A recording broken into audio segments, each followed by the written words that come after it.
Hello students, welcome back to your science class. So student, in the previous class in this chapter, that is how do organisms reproduce, we were talking about the reproductive system, and we know that it is the germ cells which make a man from the differ from the female, male from that of the female. And you see, in this one, if we talk about the germ cell, so basically this germ cell is produced through that of the reproductive system, and the male and the female reproductive system, they are totally different from each other. We have seen male reproductive system where there is a sperms are there, which is actually the male germ cells, or which is the male gamete, and this sperms are produced in testis, and this testis is present outside to that of the abdominal cavity. So for the production of the sperm, there is a need of a proper temperature. It is because of that it is kept outside, or it is present out. It is generally present outside, since it need a less temperature. So that here, because of that, a normal body temperature in which the sperm cannot, it is not able to survive. So for that reason, the scrotum, which consisting of the sperm, is outside that of the abdominal cavity. Now the sperm from that of the scrotum will reaches to the sperm duct, which is the vas deferens. In the vas deferens, there are a lot of different other glands are there, like prostrate gland is there, and seminal vesicle is also there. These all are the different glands which generally help in producing the different kind of a fluid and that of the hormones, which is really important for the sperm. So these fluids will help in giving nourishment to that of the sperms. Okay. So when the sperm from that of the vas deferens, it reaches to a bag-like a structure which we call as a urinary bladder. Now the urinary bladder is also connected with the tube through which it is connected to the tube through which the urine is coming from the excretory system. So we can say here that this is a place where the urine as well as the sperm, they come together. It means urethra is that tube which it is a common tube for the discharge of the urine as well as the sperm. Now when the sperm mixes with the different kind of a hormonal fluid, which is really important, we can say it is important since it provides nourishment to that of the sperm. So instead of calling it a sperm, we called it as a semen there. Okay, now this semen will passes through that of the urethra, and from urethra to the outer side, which we call as a penis. Okay. When talking about the sperm, student, sperm is motile since it consisting of a tail, and a head is there which is having the nucleus. It is the head only which fuses with that of the ovum, which fuses with that of the egg. Okay, so this is how the male reproductive system works.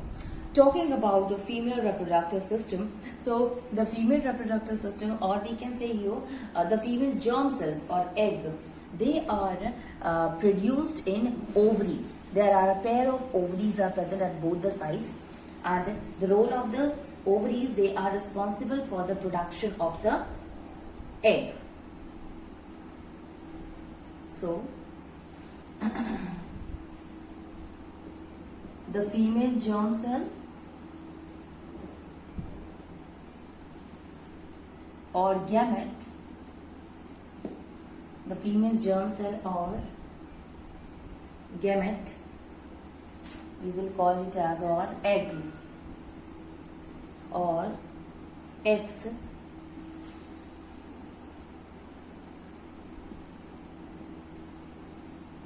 are made in ovaries. Okay. Now, not only this, but ovaries are also responsible for releasing some of the hormones.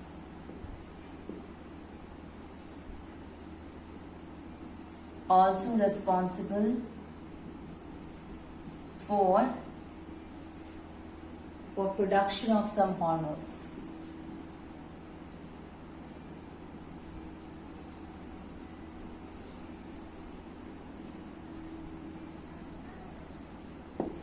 Production of some hormones. Now, when you look at this, the female reproductive system, you see we're talking about the ovaries. That there are pair of ovaries are there, and when a girl child born, students, at that time only the ovaries which is present in the body, the female reproductive system, it consisting of thousands of unfertilized egg, or we can say immature eggs. Instead of calling it unfertilized, we will call it as a immature eggs are there, and these eggs after puberty, when a girl reaches to puberty or gains puberty, then egg starts maturing, and every time one egg will get matured out of the two ovaries. So it can be the left one, it can be the right one, doesn't matter. So at every month only one egg get mature.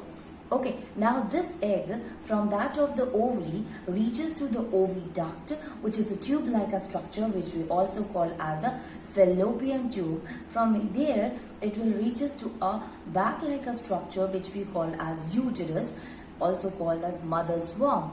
And in the mother womb only the formation of the embryo and the development of the embryo take place.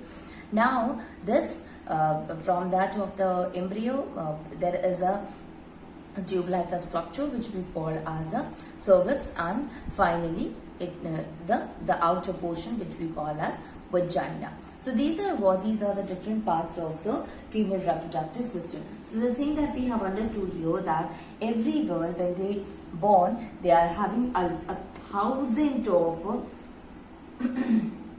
immature eggs, and after gaining puberty,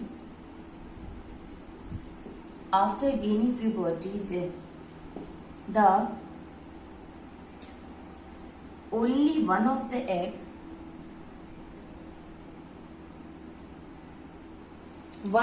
is produced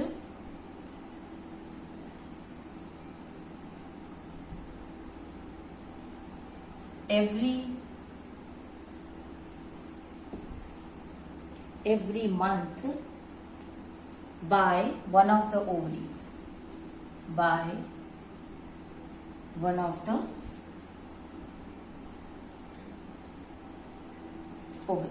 Okay, so there are a lot of immature eggs are there, and when the person reaches to puberty, gains the puberty, then one egg is produced every month by any of the two ovaries. Now this egg will goes to the uterus, which is a bag-like a structure, and then from there it will reaches to the cervix to vagina.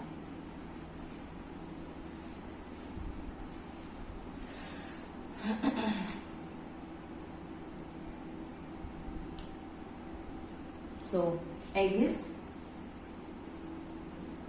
carried to the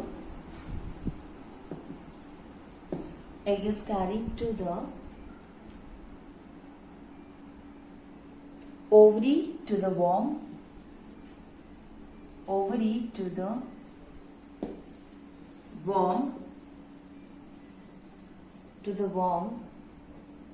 through fallopian tube,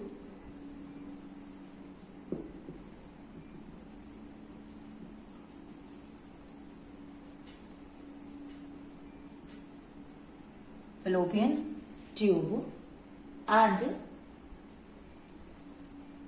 these unite to form bag-like a structure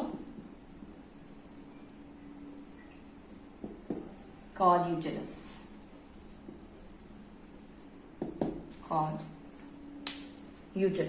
So basically we can say that the uterus is what? It is a bag-like a structure which is formed as the two fallopian tube they unite together.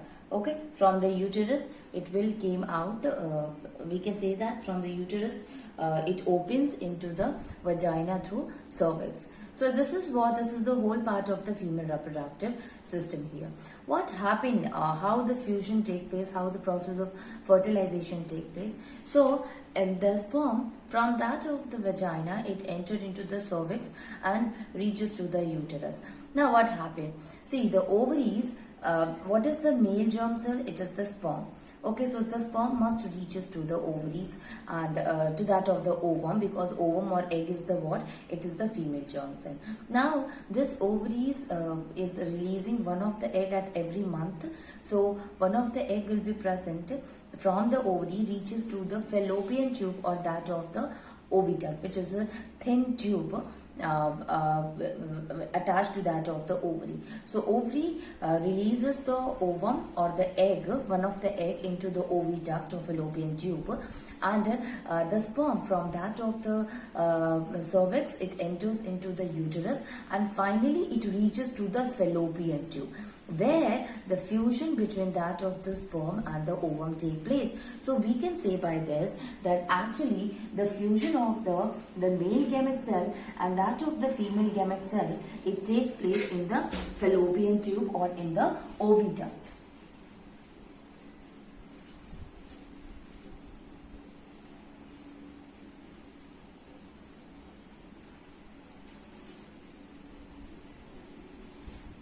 So the fusion, fertilization, it basically take place in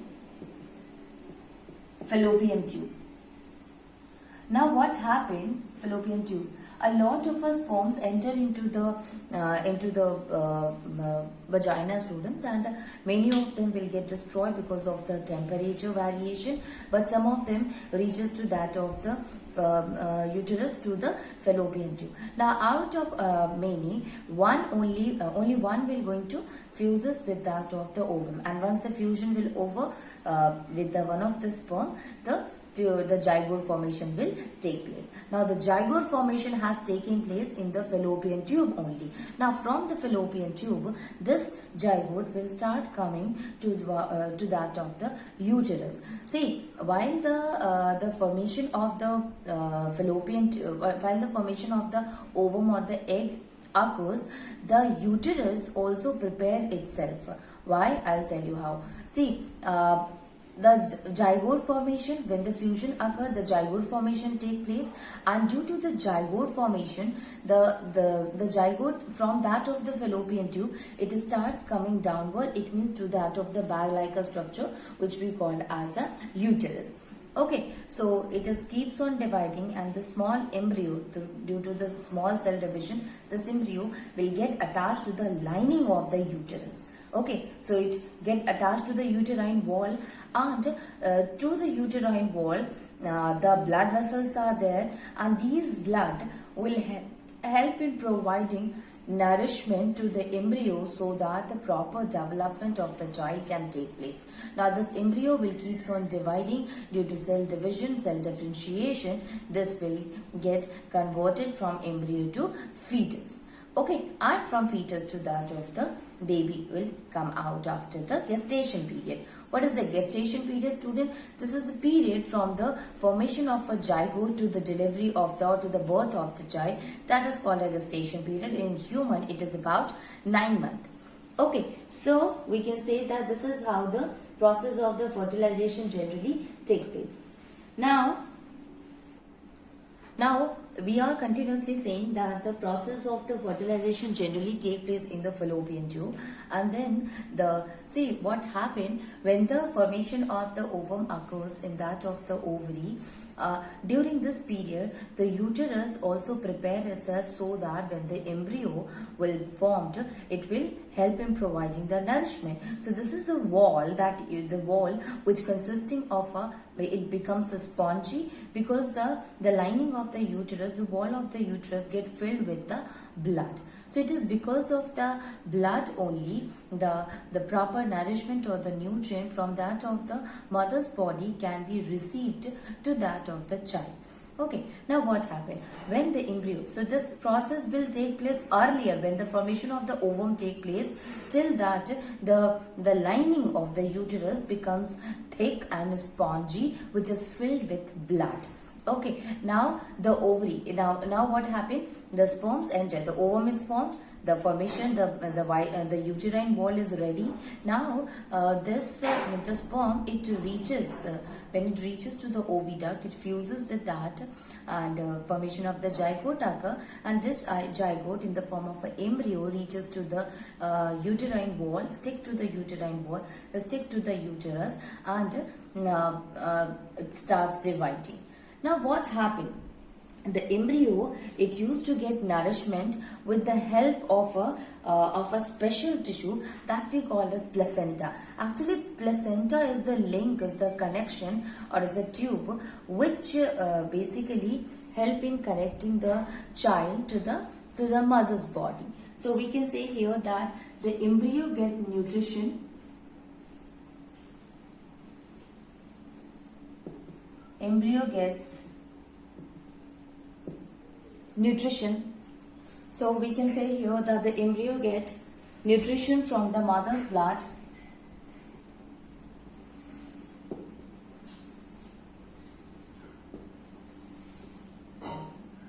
get nourishment or nutrient from the mother's blood, with the help of a special tissue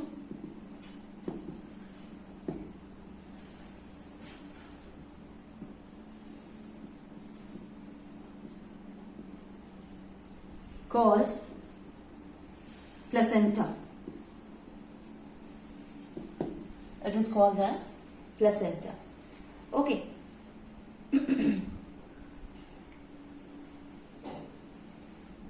Okay, that is called as placenta. So placenta is what? It is basically a disc-like shape which is present at the a disc-like shape which consisting of the villi at the embryo side. While on the other side, if you look at the mother, so the mother side, this is filled with the blood spaces and surrounded by that of the villi. So because of that, you know that the villi is there to increases the surface area. So because of the presence of the villi from the embryo side, there it will be, it help in increasing the surface area. So large surface area which help in the diffusion, which help in the transfer of the oxygen and the food can take place very easily with that of the embryo, from the mother's blood to that of the embryo.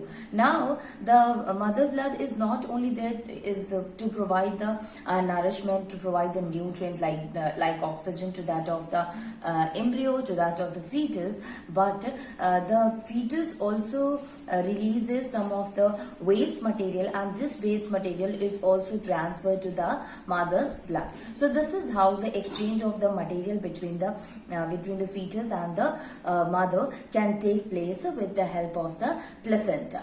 Okay, so placenta is a connection, as a specialized tissue which help in transferring the thing, which help in transfer of the which is a connection between that of the mother and the child and that of the fetus, and with the help of which the transfer of the thing can take place. It can be the food or oxygen, and it can be the waste material.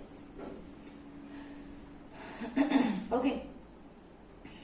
Now, if we talk about the gestation period, I told you that in human being, it takes about 9 months. So, gestation period is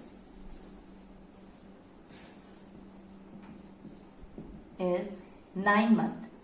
During this 9 months, the complete development of the embryo to fetus will take place, and then the child is born, and the child is born as a rhythmic contraction of the muscles in the uterus. So when the child is to be born, its gestation period is over, then the uterus starts contracting, and this rhythmic contraction will help the child to come out through the uterus. Okay, so this is how the process of the fertilization take place in the human being. Now here, when I have started, I said that what happened, the ovary used to release ovum, and when the ovum is produced in the oviduct, till that the uterus, it start preparing itself for the embryo to come and to attach to that of the uterine wall. So till that the formation of the wall become spongy, become thick, filled with the blood, so that the proper connection between the embryo to that of the blood can take place. But what happens if ovum is not fertilized? Because this process of the preparation of the uterine wall occurs when the ovum is produced. But question arises that the formation of the zygote or the embryo will occur only when the sperm fuses with the zygote. But when the zygote, fuses with the ovum. So when the ovum is not fused, it is not fertilized, then what happens? So if the ovum is not fertilized, students,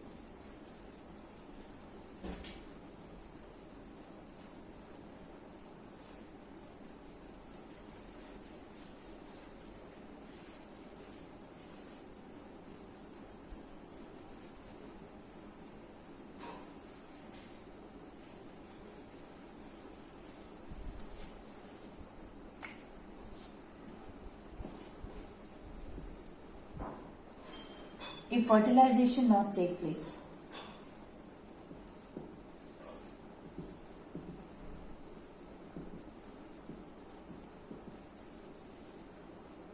what happen if fertilization not take place, a student? Generally, you see the ovum, when the fertilization do not take place, the ovum will wait for one day. It will lives there for one day, and then along with the layer, so it lives for one day there, and now no fertilization has taken place, students. So okay, that already we knew that the uterus has prepared itself, the formation of the lining along with the uterus wall becomes thick and spongy, filled with the blood. But since the sperm does not enter, no fertilization had taken place, then and you know that every month only one of the ovum is produced out of any of the two ovaries. So if the sperms do not fuses, the fertilization does not take place, the sperm start coming, it's shaded off. Now there is no use of this uterine wall, the thick uterine wall, since the no fertilization has taken place, so no formation of the embryo will take place also. Okay, so the ovum along with the lining and with the blood, it's shaded off from the body. Okay, so we can say that here, when the fertilization does not take place, the lining is no needed.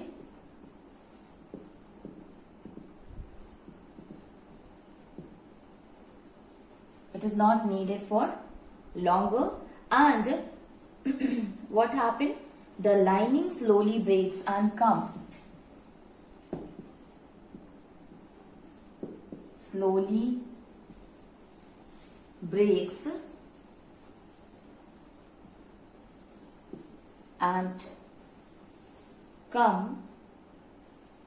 comes out through the vagina, out through the vagina as blood and mucus. Okay, and this cycle used to take place at every month, and this we use a term for it that is called as a menstrual cycle, or we can call it as a mensuration. Okay, so this process of the lining breaks and coming out through the vagina as with the blood and mucus will take place every month at every cycle. That's why it is called as a menstrual cycle or mensuration. So if the fertilization does not take place, then the ovum will shade it off along with the blood, students.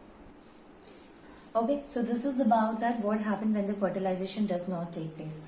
Now we have understood that how the process of the fertilization take place, what happens if the fertilization does not take place, what is the result of the fertilization, student, and how the formation of the fetus and the gestation period also. Now the most important thing that we have to understand here, student, it is reproductive health. If we talk about the reproductive health, a lot of things will be included. Let me summarize it with the points. So the first one is the is the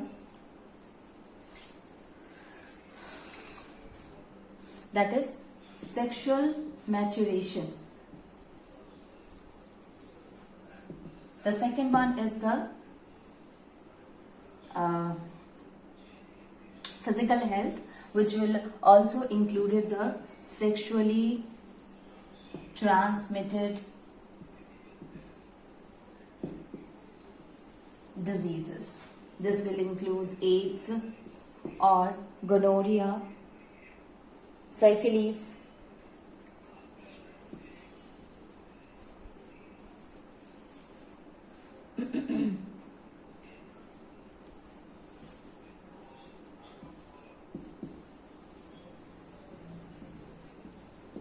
then after that contraceptive. So for contraceptives we can say that contraceptive methods. And what are the contraceptive methods, students? That is condoms, then pills, then surgical method. Okay, this we will include as a physical barrier also. So in condom or diaphragm is there, which is a physical barrier. Let us start to understand the reproductive health, student. So here the first point is the sexual maturation.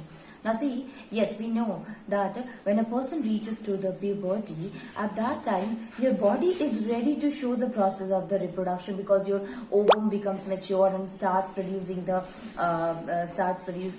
the ovary becomes mature and starts producing the ovum. Similarly, the in the male also the sperm is also released. So sexually we are mature. Sexually, a person is sexually mature, but if we talk about the physical matureness, that is more important, because during this process, during the sexual maturation, your physical growth is also continuously increases. So we can say here that even though our reproductive organs become active, it does not mean that a person is ready to show the process or is ready for the sexual act or for the pregnancy. Now see, there are a lot of pressure has been given, including the pressure from your friends or from society or even from your family members also to give birth to the child, to become pregnant. Okay, so we can say that the mental stress is really important. So when a person will going to decide, or how a person can decide, so first of all a person must be mentally prepared for that. This is really important, and this can be done only when the body will also be ready for that. See, I told you that the sexual maturation does not mean that the person's health is ready for the showing the process of a reproduction. So along with the sexual maturation, the mental health is, the mental stress will be low, and the proper physical growth of the person must occur. Only then the process can be proceeded. Now here, if we talk about the sexually transmitted diseases, yes, okay, even though the person is sexually mature, but physical health is really important. So a person must ensure that the body is healthy in order to show this act, show the process of reproduction. And see, the sexual act is what? It's a very close contact physical act, so due to which there is a huge chance of a transmission of the diseases, and such kind of diseases which get transferred from one person to another due to the sexual act, that we call as a sexually transmitted disease, students. What are the different sexual transmitted disease? So syphilis, gonorrhea, AIDS. AIDS is what? It's a very common disease. I hope you all are knowing that one of the major factor of a person getting HIV is the sexual act only. So it gets transferred from one person to another. So we can say that there is a lot of chances of a So there is a lot of chances of the sexually transmitted disease here, students. So how can we prevent such diseases, as well as how can a person have a safe sex? Not only this, even you know that there are a lot of problem today because of the overpopulation. So how can we control this population? How can we makes the ratio between that of the male and female equal? By one of the method is the contraceptive method, student. Contraceptive method is what? It is the method by which we can prevent the unwanted pregnancy. Here, the one is, as well as we can prevent the sexual transmitted disease, STDs. So one of the method is the condom. Actually, condom or diaphragm that will comes in a physical barrier, and which is there to cover that of the penis, and due to which the sperm released did not enter into the vagina, and the zygote formation can be prevented. So this is the method, a physical barrier by which the chances of the pregnancy can be removed. Similarly, with the women also, they can cover the vaginal part with the help of the diaphragm, and due to which the fusion does not take place. Second method is the pills. So not only the physical barrier, but there are drugs, there are medicines are there, students, which we call as a contraceptive pills. Although the contraceptive pills, there are timing in which you the female must take it in order to prevent the unwanted pregnancy. Okay, so contraceptive pill is one of the medicine which can through which the pregnancy can be removed or can be prevented. Okay, although the contraceptive pills must be taken under the instruction by that of the doctors. Okay, because that can be harmful if taken an overdose. Now, then last one is the surgical method. Last one is the surgical method, students. So the sperm formation, actually the entrance of the sperm to that of the vagina can also be prevented by this method, in which is also called as vasectomy, and in case of a female it is called as a tubectomy. In the vasectomy, the vast difference is cut and tied together. These days it is not cut, but it's simply tied together, and due to which the connection between the vast difference will be removed, and there is a gap. Now the sperm is not able to go further, and ultimately the fusion will not take place, the fertilization will not take place. So this is one of the method. The second method, in case of a female also, the tubectomy, it means the oviduct, it is tied together, and due to which the ovum will be not able to, it is cut and tied together, due to which the ovum will not able to come, and the fertilization will not take place. So we can say, even though the sperm will enter, it will not reaches to the ovum and no fusion will take place. So this is how the process of the surgical method also help in the removal of the unwanted pregnancies. So surgical method is also one of the method. Now see, there are other method also, like use of copper T. That will also a kind of a barrier which do not allow the fusion in the copper T, which is inserted into the vagina, that will cause as a barrier for the sperm not to fuse with that of the ovum. But yes, this is cause irritation, and ultimately there is a chances of an infection also. So we can say that the surgical method can also be better one, or even the physical barrier is also better.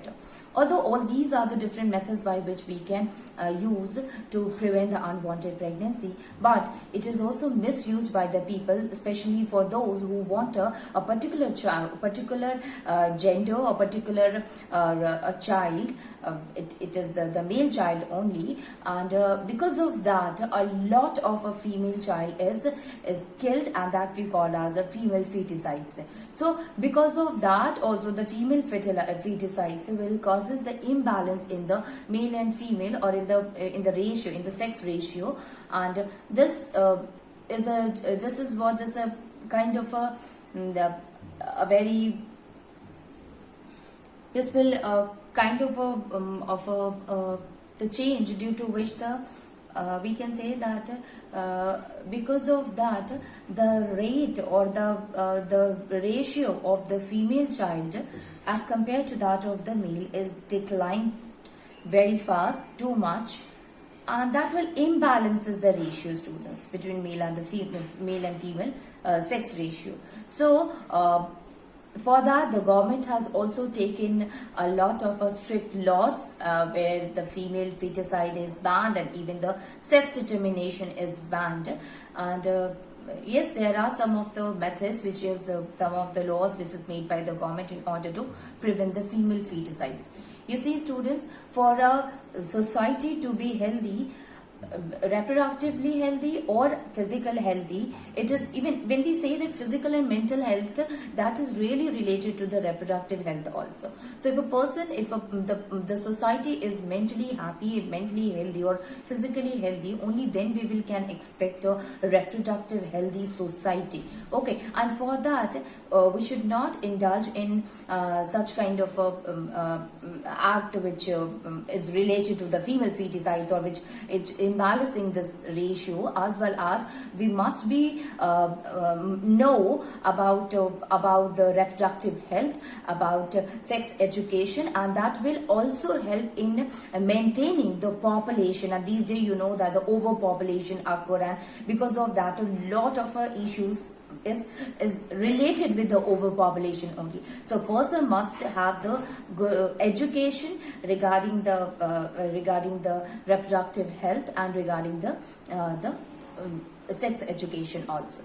Okay.